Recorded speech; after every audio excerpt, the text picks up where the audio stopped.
Good morning to all students. आइए class 8 का दीपिका हिंदी पाठमाला का लेसन 3 देखते हैं।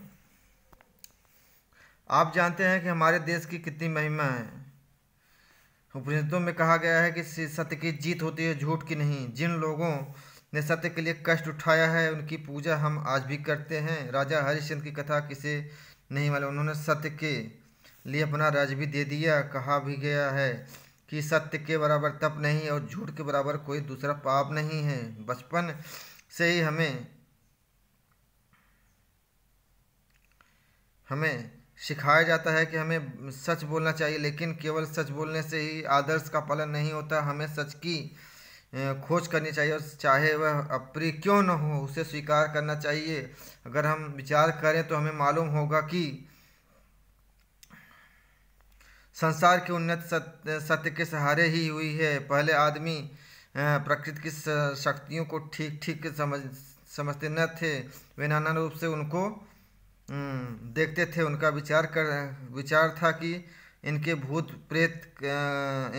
प्रेत रहते थे, इसी कारण वे उनसे डराया करते थे और तरह तरह की पूजा से उन्हें प्रसन्न करना चाहते थे। जब तक यह हालात रहे इंसान इन शक्तियों के भेद को न जान सका और इसलिए इनसे उनसे लाभ न उठा सका।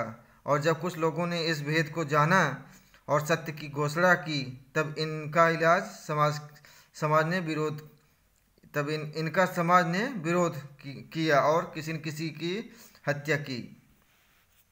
आज प्रकृति की इन शक्तियों को हमने अपने वश में कर लिया है और हम इनसे अपना काम लेते हैं। विज्ञान द्वारा मनुष्य के प्रकृति पर विजय पाई है। विज्ञान द्वारा हम अपनी दरिद्रता को दूर कर सकते हैं और जीवन को सुखी बना सकते हैं, लेकिन विज्ञान को सुगमता से विजय नहीं मिली है। एक लंबे अरसे तक उसे स्थिर स्वार्थों से लड़ना पड़ा है। यूरोप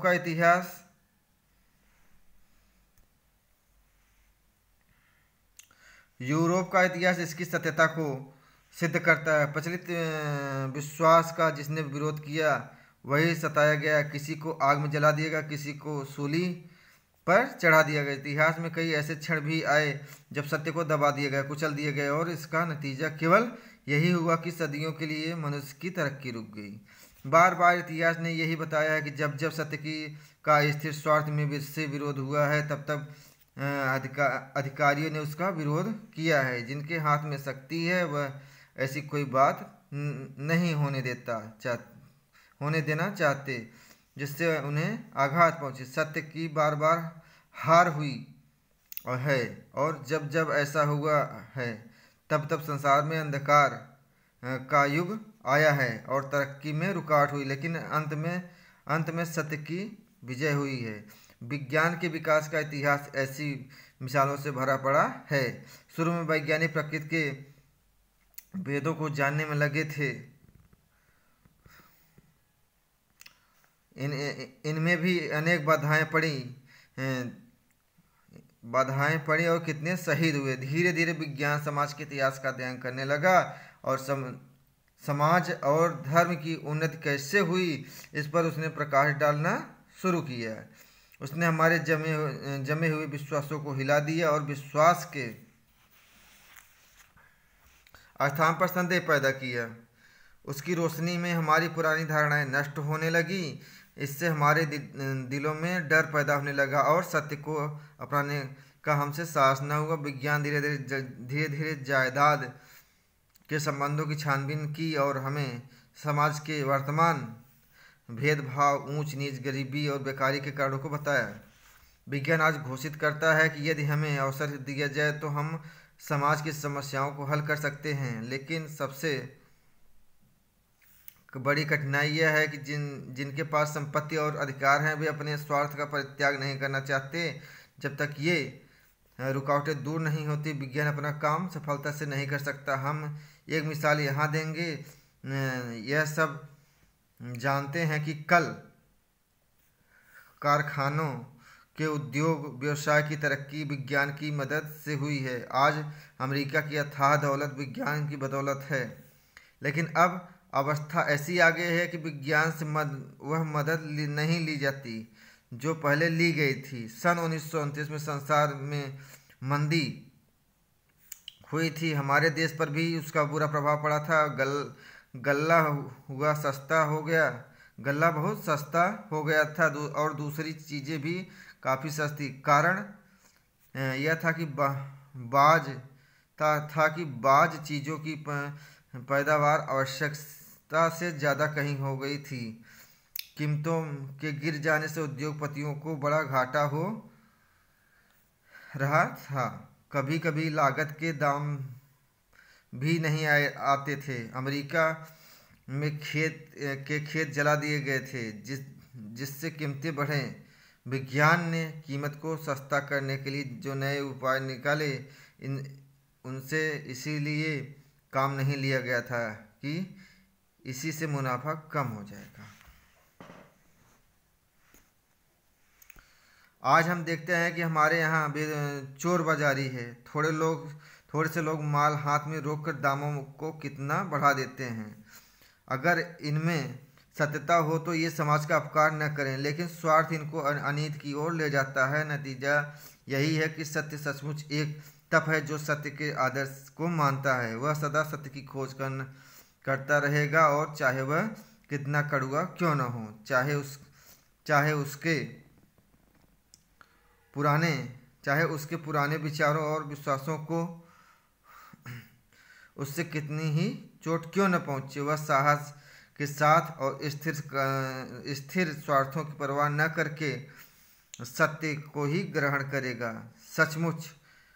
सच और झूठ की लड़ाई बराबर चलती रहती है, और चाहे सत्य कभी हार जाए, अंत में जीत उसके हाथ ही रहती। आज मानो हम जैसे सत्य और अहिंसा के आदर्शों को भूले हुए हैं और उसकी प्रतिष्ठा के लिए कोशिश करते हैं। हिंसा का तो मानो बोलबाला ही है। आज आपस में कितना बैर, कितनी घृणा, कितना विद्वेष है। सारा संसार इस भट्टी में जल रहा है।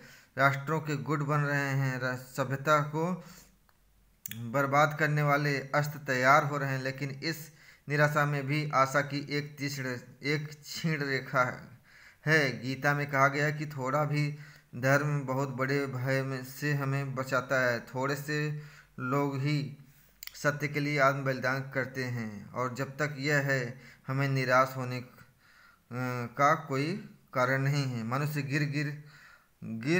गिर कर उठता है, यही उसका बड़प्पन है।